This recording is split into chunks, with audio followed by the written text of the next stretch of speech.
In this video I'm going to talk about what not to sell on eBay, because in a lot of respects that's actually at least as important as what you choose to sell.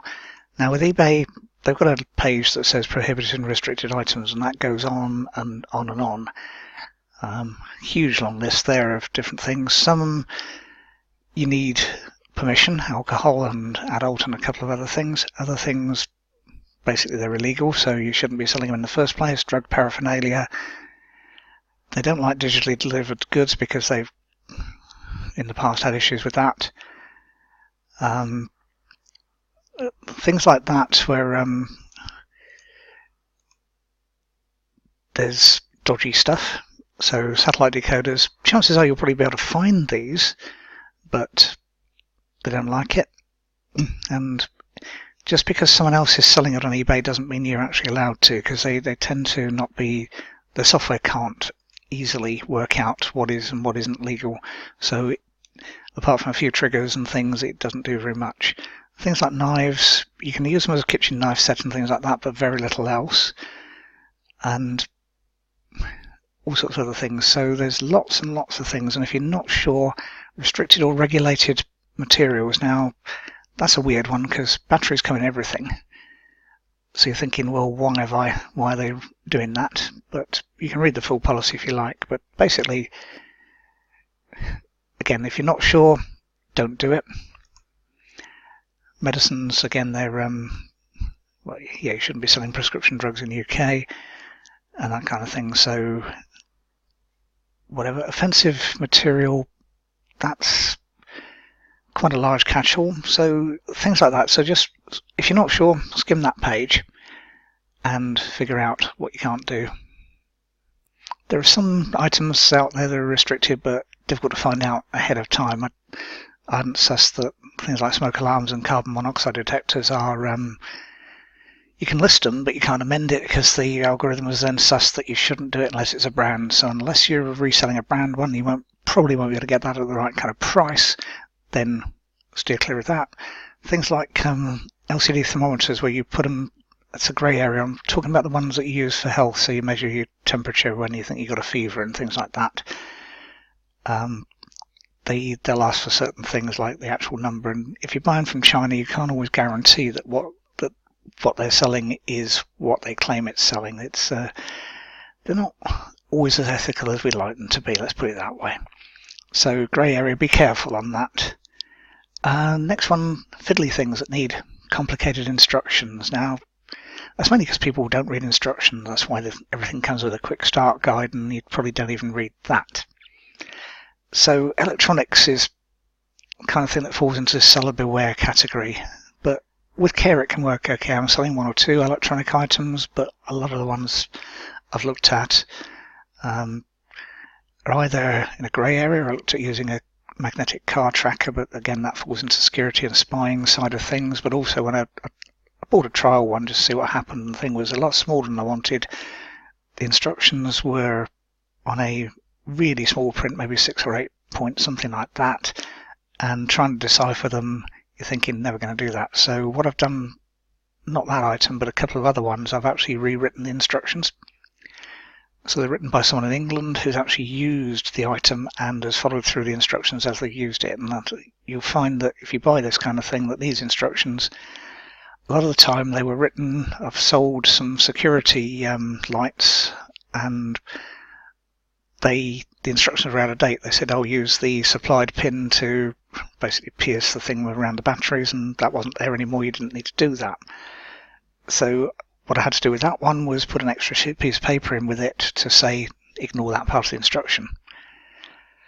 So be a little bit careful. Anything that needs complicated instructions, chances are it's not worth your time, because you'll be the one that's explaining to customers, or more likely just refunding it because they said they can't work it because they can't work it. Stuff that can easily break in the post. So that's glass.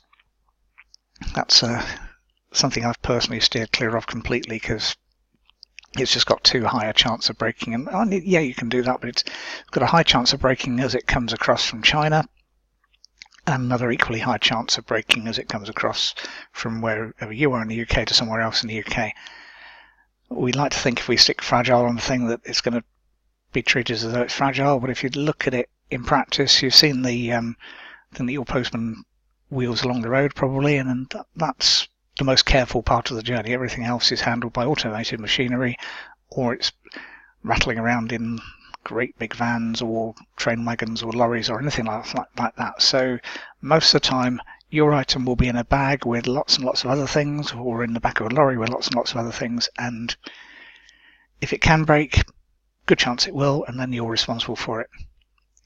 Next thing that I positively hate are things that come in lots of different sizes, so clothes, rings that go on fingers, things like that. It's difficult. I've got a friend, and I know more than one person, who basically orders 2 different sizes because they don't know which is going to fit till they get it. Then they send the other one back. It's why a lot of the clothing stores are now charging for returns, because they've found that's what happens. But basically, it's difficult for the customer, and it also increases your stock holding. So if you've got clothes, you've got t-shirts, say you've got small, medium, large, extra large, maybe extra, extra large. So that's 5 variants or 4 variants before you get into colours. So lots and lots of stock holding. Unless you've got a crystal ball, you're not going to know what's going to sell, what isn't. Next up is the cheap yet bulky items. The 25mm maximum for a large letter is a real pain in the neck. I've mistakenly ordered stuff that's 26mm, so by the time you put it in a box it's nearly 30. So suddenly something that's less than £1 to post creeps up to nearly £3 to post, and you could probably buy it in a pound store. And that's just the postage cost. Then you've got your actual cost and the eBay fees and your profit. So you're looking at probably £4 or £5, £5 really to minimum, to sell something, and people get it and think that's not worth it, and then you get refund, they post it back, you pay for the postage back, and so on. So be very, very careful. Quite a lot of the time with AliExpress and so on, you can't tell ahead of time what the size is. Their sizing is imprecise at best. You might be able to pick it up on the Amazon site if you look at it. They quite often have sizes against the listings, and they're more accurate because people have to do that, especially if it's being fulfilled by Amazon. They have to put that detail in so that Amazon know how much to charge them. But be very, very careful on cheap but bulky items. If you're not sure about it, order one, measure it when it gets there, and see whether would you pay that kind of money for it once you put £3 extra postage on. Put in specialist things if you don't know the subject. Personally, fishing comes up a lot of the time, and there's 1,000,001 seemingly different products for fishing, but I haven't got the first idea. I know what fish is like when it's on my plate, but catching it, different techniques for fly fishing and nets and casts and lures and all sorts of other things, personally too complicated for me, so I've steered clear of it. So if you don't know the subject and it's one that appears to be complicated, then you can blag some certain subjects, because most people know enough about certain subjects to be able to get away with them. But other ones, if it looks specialist, chances are you won't know what you're selling. And it's not that you're going to get asked complicated questions, because the buyer will probably know what they're buying, but you don't know what to buy. And okay, you're basing on wisdom of the crowds, but it isn't always. It's not always intuitive, so be a little bit careful. If you don't know the subject, keep with ones you do know. That's why I don't sell baby stuff, because it's out of my depth. Things that's cheaper to buy on Amazon, you can get wholesale from AliExpress. I've mentioned in another video things like a dementia clock, where it's almost as cheap to buy on Amazon as it is to buy from AliExpress. There's no margin in it. Sometimes it's even cheaper to buy it on eBay or Amazon than it is to get it from China. No, I don't know how that works, but I do know that it means steer clear of it. And the other thing, which I'll probably do a separate video on, is drop shipping. Basically, drop shipping is where you sign up to a wholesaler and you put the listing up, someone orders it, and then you send the order, or an electronic bit behind the scenes sends the order to the wholesaler, they send it to the customer. Several problems with that. One is that you don't know when the wholesaler is going to go out of stock. Secondly, you don't actually know whether they're actually going to send it. Thirdly, generally speaking, what I've found whenever I've researched, it's really, really tempting to research, and it's kind of a time sink. But basically, you end up probably paying almost full retail for it, sometimes more, by the time you've got postage and a few other things, and it doesn't leave you in any margin.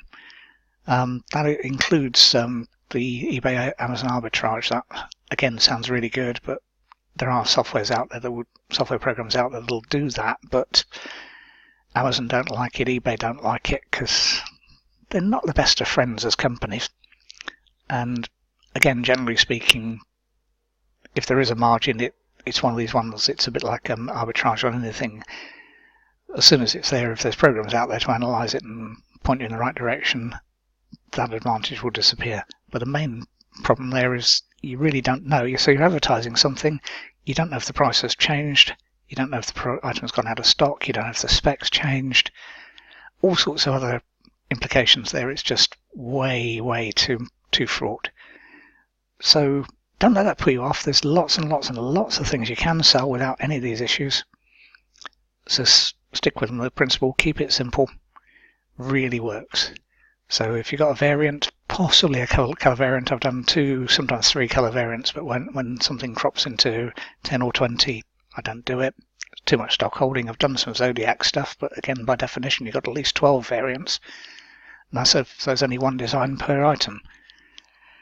The stock holding gets really big, really fast, and you've got to be complete crystal ball to basically know what you're doing, because I don't know how many you're going to sell. I can guess that in any given particular month, people are going to buy that particular star sign as a gift, but not necessarily.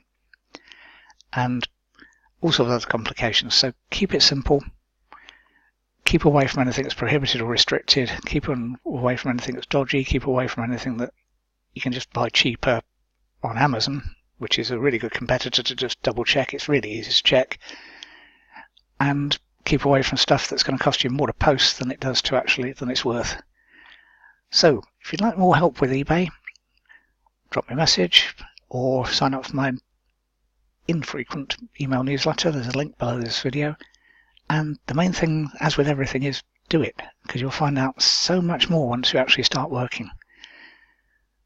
Even if you only put your toe in the water, get 5 or 10 products from AliExpress, check one of my other videos for that kind of idea, and you'll find that it's actually a lot easier than you thought, and you'll find out all the wrinkles, all the things you never thought to ask will start cropping up, and you think, okay, I know that, but let's find out on that. So it's fun. Remember to like this video, because it always looks good on the video stats, so you do that with other people as well. And as I said, if you'd like more help, sign up for my newsletter. So, thanks for watching.